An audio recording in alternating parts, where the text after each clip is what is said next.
Hi viewers, welcome to my channel. మీరు ఈ ఛానల్ని ఫస్ట్ టైం విజిట్ చేస్తున్నట్లయితే ప్లీజ్ ఈ ఛానల్ని సబ్స్క్రైబ్ చేసుకోండి. పక్కనే ఉన్న బెల్ సింబల్ని క్లిక్ చేసి నోటిఫికేషన్స్ యాక్టివేట్ చేసుకోండి. ఈ వీడియోలో సాలిడ్వర్క్స్ ఇంట్రడక్షన్ అయితే చూద్దాం. అసలు సాలిడ్వర్క్స్లో టాపిక్స్ ఏముంటాయి, సాలిడ్వర్క్స్ అసలు ఏ ఆపరేటింగ్ సిస్టమ్స్కి అయితే వర్క్ అవుతుంది, అలాగే సాలిడ్వర్క్స్ అసలు ఎప్పుడు ఫస్ట్ ఇన్వెన్షన్ జరిగింది, ఇవన్నీ కూడా దీంట్లో చూద్దాం. సాలిడ్వర్క్స్ని డెవలప్ చేస్తుంది డెసాస్ సిస్టమ్స్. డెసాస్ సిస్టమ్స్ సాలిడ్వర్క్స్తో పాటు కెటియాని కూడా డెవలప్ చేస్తుంది. యాక్చువల్గా కెటియానే ఫస్ట్. డెసాస్ సిస్టమ్స్ నుంచి ఫస్ట్ వచ్చిన ప్రోడక్ట్ మనకి కెటియానే, తర్వాత సాలిడ్వర్క్స్ అనేది వచ్చింది. కెటియా అనేది ఎప్పటి నుంచో ఉందన్నట్టు. అయితే ఇక్కడ మనకి సాలిడ్వర్క్స్ అనేది రీసెంట్గా వచ్చినా కూడా సాలిడ్వర్క్స్ అనేది చాలా ఎఫిషియెంట్గా అయితే వర్క్ అవుతుంది. అయితే ఇక సాలిడ్వర్క్స్లో వర్షన్స్ తీసుకున్నట్లయితే ఫస్ట్ వర్షన్ ఎప్పుడు వచ్చింది అంటే 1995 నవంబర్ 1న సాలిడ్వర్క్స్ 95 అనే వర్షన్ రిలీజ్ చేశారు. అది ఫస్ట్ వర్షన్ అన్నట్టు. అదే విధంగా దాని తర్వాత చాలా వర్షన్స్ అయితే వచ్చాయి. కానీ లేటెస్ట్ వర్షన్ మనం తీసుకున్నట్లయితే సాలిడ్వర్క్స్ 2021 అనే అయితే లేటెస్ట్ వర్షన్ అన్నట్టు. ఇది 2021 జనవరి 11th రిలీజ్ చేశారు. దీని ఫుల్ నేమ్ తీసుకునేటప్పటికి సాలిడ్వర్క్స్ 2021 SP 2.0. ఇది 29th వర్షన్. అదే విధంగా ఇక్కడ నేను సాలిడ్వర్క్స్ 2021 వర్షన్ యూజ్ చేసి సాలిడ్వర్క్స్లో అన్ని ట్యూటోరియల్స్ అయితే చేస్తాను. అదే విధంగా ఇప్పటి వరకు సాలిడ్వర్క్స్లో రిలీజ్ అయిన వర్షన్స్ ఎన్ని టోటల్గా అంటే 29 వర్షన్స్ రిలీజ్ అయినాయి. లేటెస్ట్ వర్షన్లోనే నేను వీడియోస్ అయితే చేయడం జరుగుతుంది. అదే విధంగా నెక్స్ట్ వన్ చూసినట్లయితే ఆపరేటింగ్ సిస్టమ్స్. ఇక్కడ ఆపరేటింగ్ సిస్టమ్స్ అంటే ఈ సాలిడ్వర్క్స్ ఒకే ఒక ఆపరేటింగ్ సిస్టంలో పనిచేస్తుంది. అది కూడా విండోస్లో మాత్రమే పనిచేస్తుంది. ఈ విండోస్లో కూడా విండోస్ 7 నుంచి దాని తర్వాత వచ్చిన అన్ని వర్షన్స్లోనూ పనిచేస్తుంది అన్నట్టు. అదే విధంగా సాలిడ్వర్క్స్ అనేది ఎన్ని లాంగ్వేజ్లో అవైలబుల్లో ఉందంటే ఓన్లీ ఇంగ్లీష్లో మాత్రమే ఉంది. అంటే ఇంగ్లీష్ లాంగ్వేజ్కి మాత్రమే ఇది సపోర్ట్ చేస్తుంది, ఇంకే లాంగ్వేజ్ని ఇది సపోర్ట్ చేయదు. అదే విధంగా నెక్స్ట్ టైప్. ఇక్కడ ఈ సాలిడ్వర్క్స్లో మనం ఎన్ని టైప్ ఆఫ్ వర్క్స్ చేసుకోవచ్చు అంటే 2 టైప్ ఆఫ్ వర్క్స్ చేసుకోవచ్చు. అది క్యాడ్కి సంబంధించిన వర్క్ చేసుకోవచ్చు, అదేవిధంగా సిఏఈకి సంబంధించిన వర్క్ చేసుకోవచ్చు. ఇక్కడ క్యాడ్ అంటే కంప్యూటర్ ఎయిడెడ్ డిజైన్, సిఏఈ అంటే కంప్యూటర్ ఎయిడెడ్ ఇంజనీరింగ్. అంటే ఇక్కడ డిజైన్ అండ్ ఇంజనీరింగ్ సంబంధించి, ఇంజనీరింగ్ అంటే అనాలిసిస్ అంటే ఇక్కడ డిజైన్ సంబంధించిన వర్క్ మనం చేసుకోవచ్చు, అదేవిధంగా అనాలిసిస్ వర్క్ మీరు చేసుకోవచ్చు అన్నట్టు. అదే విధంగా నెక్స్ట్ టైం చూసినట్లయితే టాపిక్స్. ఇక్కడ టాపిక్స్ అసలు ఏమేమి కవర్ చేస్తాను అంటే ఇనిషియల్గా నేను మీకు 6 టాపిక్స్ అయితే కవర్ చేస్తాను. ఈ 6 టాపిక్స్ ఒక బిగినర్కి చాలా ఇంపార్టెంట్. దీని తర్వాత మీరిచ్చే సపోర్ట్తో నేను ఇంకా టాపిక్స్ అయితే చేయడానికి, ఇంకా డెప్త్గా మీకు ఎక్స్ప్లెయిన్ చేయడానికి అయితే ట్రై చేస్తాను అన్నట్టు.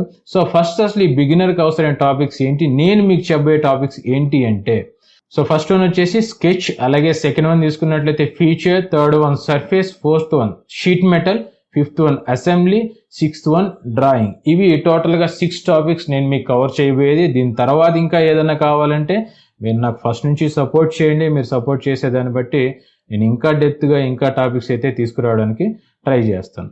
అయితే ఇక్కడ మనం ఒక్కొక్క టాపిక్ గురించి అయితే చూద్దాం. ఫస్ట్ వన్ తీసుకున్నట్లయితే స్కెచ్. అంటే మనం ఏదైనా ఒక పార్ట్ క్రియేట్ చేయాలి అంటే మనం ఇక్కడ అప్రోచ్ అవ్వాల్సింది ఫస్ట్ స్కెచ్ని. మనం స్కెచ్ ఒకటి ప్రిపేర్ చేసి ఆ స్కెచ్కి థిక్నెస్ ఇవ్వడం, లేకపోతే దానికి థిక్నెస్ లేకుండా షేప్ జనరేట్ చేయడమో, లేకపోతే ఒక లిమిటెడ్ థిక్నెస్తో షేప్ జనరేట్ చేయడమో చేయాలి. అయితే ఇక్కడ మనకంటూ ఒక పార్ట్ క్రియేట్ అవ్వాలి అంటే ఫస్ట్ స్కెచ్ నుంచే మనం స్టార్ట్ చేయాలన్నట్టు. అయితే అసలు ఇక్కడ ఈ స్కెచ్ అనేది ఏంటి, అసలు దీంట్లో టూల్స్ ఎలా ఉంటాయంటే మీరు ఏదైతే ఆటోక్యాడ్లో 2Dలో నేర్చుకుంటున్నారో సేమ్ అలాంటిదే ఈ స్కెచ్ కూడా. అయితే ఇక్కడ ఇంకొన్ని టూల్స్ ఎక్కువ ఉంటాయి. అయితే ఇక్కడ స్కెచ్లో 2Dలో ఏమేమి ఉంటాయి, లైన్స్, అదేవిధంగా అయితే సర్కిల్స్, రెక్టాంగిల్స్, ఇంకా చాలా ఆప్షన్స్ అనేటివి ఉంటాయి. మీరు ఏదైతే ఆటోక్యాడ్ 2Dలో చూస్తున్నారో అలాంటి టూల్స్ దీంట్లో ఉంటాయి. ఎందుకంటే అవన్నీ కూడా 2Dకి సంబంధించినవి. ఇక్కడ కూడా స్కెచ్ అంటే 2Dకి సంబంధించిందే ఉంటుంది. 2Dలో ఏదైతే ఒక స్కెచ్ మనం ప్రిపేర్ చేస్తాం సేమ్ యాజ్ ఇట్ ఈస్ ఇక్కడ కూడా ప్రిపేర్ చేయొచ్చు విత్ కన్స్ట్రెంట్స్. కన్స్ట్రెంట్స్ అంటే పర్ఫెక్ట్ డైమెన్షన్స్ ఇస్తూ మనం ఇక్కడ స్కెచ్ అయితే మనం ప్రిపేర్ చేస్తాం. అది ప్రిపేర్ చేసిన తర్వాత ఇక్కడ ఆ స్కెచ్ అనేది అసలు దేనిగా కావాలి అంటే మీకు ఒక ఫీచర్గా కావాలన్నా, ఇక్కడ ఫీచర్ అంటే ఒక పార్ట్, ఒక సాలిడ్ పార్ట్ అన్నట్టు. ఇక్కడ ఫీచర్ అంటే సాలిడ్ పార్ట్ అన్నట్టు. సాలిడ్ పార్ట్ అంటే మీకు కావాల్సిన థిక్నెస్ మీరు ఇవ్వచ్చు. అంటే it is depending on the design. అంటే ఒక డిజైన్ని బేస్ చేసుకుని ఆ డిజైన్లో దానికి ఎంత థిక్నెస్ కావాలో అంత థిక్నెస్ మనం ఇవ్వచ్చు ఈ ఫీచర్స్ అనే టాపిక్ యూజ్ చేసుకొని.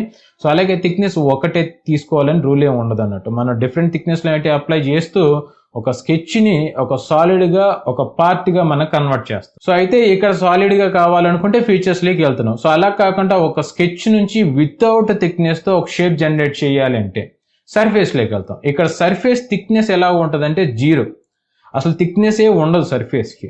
సో ఇక్కడ సర్ఫేస్ లో మనం షేప్స్ అసలు ఎందుకు క్రియేట్ చేస్తామంటే పార్ట్లు అంటే ఒక ఫ్యూచర్ లో మనం క్రియేట్ చేయలేకపోతే మనం సర్ఫేస్ ని అప్రోచ్ అవుతాం అన్నట్టు. సో దీనికి రీజన్ ఏంటంటే అక్కడ షేప్ లో ఉండే డిఫికల్టీని బేస్ చేసుకుని డైరెక్ట్ గా మన ఫ్యూచర్ కిందకి కన్వర్ట్ చేయలేకపోతే సర్ఫేస్ కిందకి కన్వర్ట్ చేసుకొని తర్వాత థిక్నెస్ లో అప్లై చేసుకుంటాం.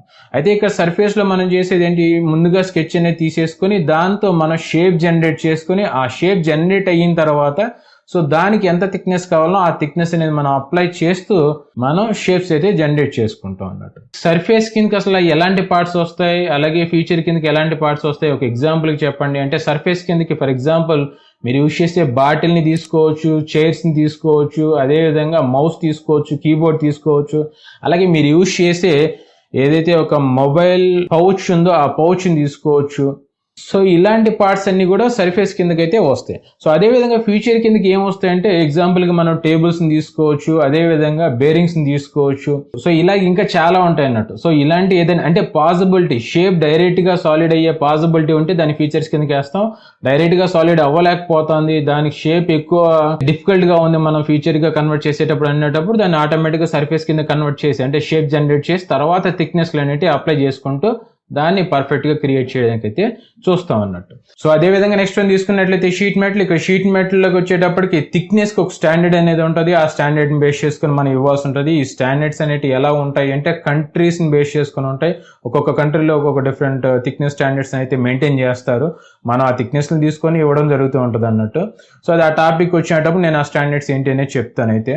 సో అయితే ఇక్కడ మనం ఏదైతే ఫీచర్స్ అదే విధంగా సర్ఫేస్ లో క్రియేట్ చేయలేకపోతున్నామో సో దాన్ని షీట్ మెటల్ లో చేస్తాం. అంటే ఇక షీట్ మెటల్ అసలు ఏం జరుగుతుంది అంటే ఒక ప్లెయిన్ షీట్ ని తీసుకొని దానికి folding, unfolding, bendings, stumpings so ఇవన్నీ మనం ఒక షీట్ మెటల్ లోనే అప్లై చేయగలుగుతాం. అదే విధంగా ఈ ఫీచర్స్ అన్ని అప్లై అవ్వాలి అంటే మనం షీట్ మెటల్ కి వెళ్ళే చేయాలి. సో అదే విధంగా నెక్స్ట్ వన్ తీసుకున్నట్లయితే అసెంబ్లీ. ఇక్కడ అసెంబ్లీలో అసలు ఏం చేస్తాం అంటే ఏవైనా కొన్ని పార్ట్స్ తీసుకొని అయితే ఒక పార్ట్ లకి ఇంకో పార్ట్ ని ఇన్సర్ట్ చేస్తూ ఇక్కడ మనం అసెంబ్లీ అనేది చేస్తాం. అలా అసెంబ్లీ చేయడం వల్ల ఏం జరుగుతాయి అంటే కాంపోనెంట్స్ వస్తాయి. ఈ కాంపోనెంట్స్ ని పార్ట్స్ ని లేదా కాంపోనెంట్స్ ని మనం అసెంబుల్ చేసుకుంటూ వెళ్తే మళ్ళీ ప్రొడక్ట్స్ అనేటివి వస్తాయి.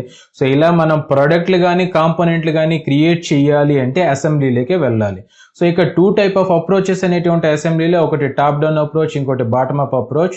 మీరు టాప్ డౌన్ అప్రోచ్ అని యూజ్ చేసుకోవచ్చు లేదా బాటమ్ అప్ అప్రోచ్ అని యూజ్ చేసుకోవచ్చు. వీటిలో ఏది యూజ్ చేసినా సరే ఏదైతే ఒక పార్ట్ లకి ఇంకొక పార్ట్ ని ఇన్సర్ట్ చేయడం అంటే మినిమం 2 పార్ట్స్, మాక్సిమం ఎన్నైనా ఉండొచ్చు. కొన్ని పార్ట్స్ ని తీసుకొని అయితే ఒక పార్ట్ లకి ఇంకో పార్ట్ ని ఇన్సర్ట్ చేసుకుంటూ ప్రాపర్ అసెంబ్లీ అనేది చేసుకోవాలి. అలా అసెంబ్లీ చేసుకుంటూ వెళ్తే కాంపోనెంట్స్ వస్తాయి. ఆ కాంపోనెంట్స్ ని పార్ట్స్ ని లేదా కాంపోనెంట్స్ ని మనం అసెంబ్లీ చేస్తూ మనం ప్రొడక్ట్స్ అయితే క్రియేట్ చేయొచ్చు అన్నట్టు. సో నెక్స్ట్ వన్ వచ్చేసి డ్రాయింగ్. ఇక డ్రాయింగ్ లేకి పార్ట్, ప్రొడక్ట్, కాంపోనెంట్లను ఇంపోర్ట్ చేసుకొని వాటికి సంబంధించిన డీటెయిల్స్ అయితే మనం నీట్ గా చూపించవచ్చు. అంటే డీటెయిల్స్ అంటే సో ఇక్కడ ఈ పార్ట్ లేదా ప్రొడక్ట్ లేదా కాంపోనెంట్ కి సంబంధించిన వ్యూస్ అనేటివి ఫస్ట్ యాంగిల్ లేదా థర్డ్ యాంగిల్ ప్రొజెక్షన్స్ మనం యూజ్ చేస్తూ నీట్ గా జనరేట్ చేయొచ్చు. అలా మనం సో క్రియేట్ చేసిన వ్యూస్ కి డైమెన్షన్స్ చూపించేస్తూ సెక్షనింగ్ చేస్తూ సో అదే విధంగా సో దాని నెంబరింగ్ చూపించవచ్చు. ఫర్ ఎగ్జాంపుల్ ఏదైనా ఒక కాంపోనెంట్ లేదా ప్రొడక్ట్ తీసుకుంటే దాంట్లో నెంబర్ ఆఫ్ పార్ట్స్ ఉంటే ఆ పార్ట్స్ సంబంధించి ఒక్కొక్క పార్ట్కి ఒక్కొక్క నెంబరింగ్ అనేది ఇచ్చేసి నీట్ గా డీటెయిల్స్ అయితే లిస్ట్ లాగా చూపించవచ్చు. అదే విధంగా సో చిన్న పార్ట్స్ ని కూడా డీటెయిల్డ్ గా చూపించాలనుకున్నా కూడా ఇది పాసిబుల్ అనేది ఒక డ్రాయింగ్ లో అవుతుంది. సో అదే విధంగా బిల్ ఆఫ్ మెటీరియల్స్ కూడా మనం దీంట్లో చూపించవచ్చు అన్నట్టు. సో అదే విధంగా ఒక పార్ట్ ని సో 2D లో బ్రేక్ చేసి దాని సైజ్ ని మనం రెడ్యూస్ చేయాలన్నా కూడా చేసుకోవచ్చు. బట్ డైమెన్షన్స్ లో రెడ్యూస్ అవుతుంది కానీ సైజ్ లో మాత్రం రెడ్యూస్ అవుతుంది. బట్ ఆ టాపిక్ లో మాత్రం మనం ఇవన్నీ చేయొచ్చు అన్నట్టు. సో డ్రాయింగ్ లో ఏం లేదండి, 3D ఆబ్జెక్ట్ సంబంధించి 2D లో మనం డీటెయిల్స్ ఏవైతే మాక్సిమం చూపించాలనుకున్నామో సో అవన్నీ కూడా చూపించవచ్చు అన్నట్టు. సో ఇది డ్రాయింగ్ సంబంధించిన డీటెయిల్స్. కాకపోతే డ్రాయింగ్ సంబంధించి మనం ఏం చేస్తాం అంటే ఒక షీట్ అనేది మన స్టాండర్డ్స్ లో తీసుకొని దాన్ని బార్డర్ ఫిక్స్ చేసి ఒక సైడ్ టేబుల్ వేసి ఆ టేబుల్లో స్కేల్ ఏం వాడాం, అలాగే సో అక్కడ మనకి ఫస్ట్ యాంగిల్ ప్రొజెక్షన్ యూజ్ చేసామా, థర్డ్ యాంగిల్ ప్రొజెక్షన్ యూజ్ చేసామా అనేది చూపించేస్తూ సో అదేవిధంగా ఆ కంపెనీ నేమ్ అనేది ఇచ్చేస్తూ అదేవిధంగా కంపెనీ లోగోస్ ప్లేస్ చేస్తుంటే మిగిలిన డీటెయిల్స్ అన్నీ కూడా మనం చూపించవచ్చు అన్నట్టు. సో అంటే అసలు ఆ డ్రాయింగ్ అనేది ఎవరు ప్రిపేర్ చేశారు ఇవన్నీ డీటెయిల్స్ అనేవి మనం ఆ బాక్స్ లో నీట్ గా క్రియేట్ చేస్తాం. సో ఇది డ్రాయింగ్ సంబంధించిన ఎక్స్ప్లెనేషన్. సో ఇవి 6 టాపిక్స్ నేను మీకు ఇనిషియల్ గా ఎక్స్ప్లెయిన్ చేయబోయేది. అదే విధంగా నేను ఇంకా ఎక్కువ టాపిక్స్ చేయాలనుకుంటే మీ సపోర్ట్ అయితే నాకు కంపల్సరీగా కావాలి. అయితే మీరు ఏం చేయాలంటే ఈ ఛానల్ ని సబ్స్క్రైబ్ చేసుకొని మీ ఫ్రెండ్స్ అండ్ ఫ్యామిలీ మెంబర్స్ కి షేర్ చేయండి. సో అదే విధంగా ఈ వీడియోస్ ని కంప్లీట్ గా చూడండి, స్టార్టింగ్ టు ఎండింగ్ వరకు చూడండి, ప్రతి వీడియోని స్కిప్ చేయకుండా చూడండి, అప్పుడే ప్రాపర్ గా అయితే అర్థమవుతుంది.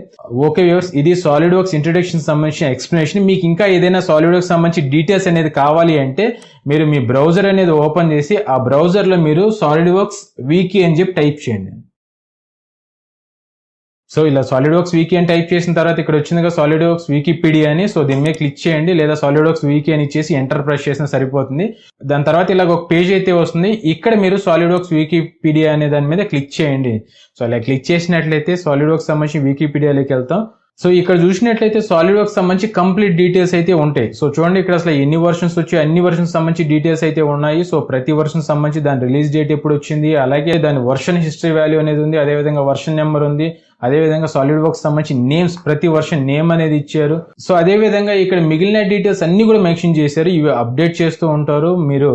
సో వీటి సంబంధించి సాలిడ్వర్క్స్ సంబంధించి ఏదైనా డీటెయిల్స్ అనేవి తెలుసుకోవాలంటే ఇక్కడ వికీపీడియాలో అయితే సెర్చ్ చేసి మీరు తెలుసుకోవచ్చు. సో ఇది వ్యూవర్స్ సాలిడ్వర్క్స్ ఇంట్రడక్షన్ సంబంధించిన ఎక్స్ప్లెనేషన్. ఈ వీడియో మీకు నచ్చినట్లయితే ప్లీజ్ ఈ ఛానల్ ని సబ్స్క్రైబ్ చేసుకోండి, పక్కనే ఉన్న బెల్ సింబల్ ని క్లిక్ చేసి నోటిఫికేషన్స్ యాక్టివేట్ చేసుకోండి. అలాగే ఈ వీడియోని లైక్ చేయండి, కమెంట్ చేయండి, షేర్ చేయండి.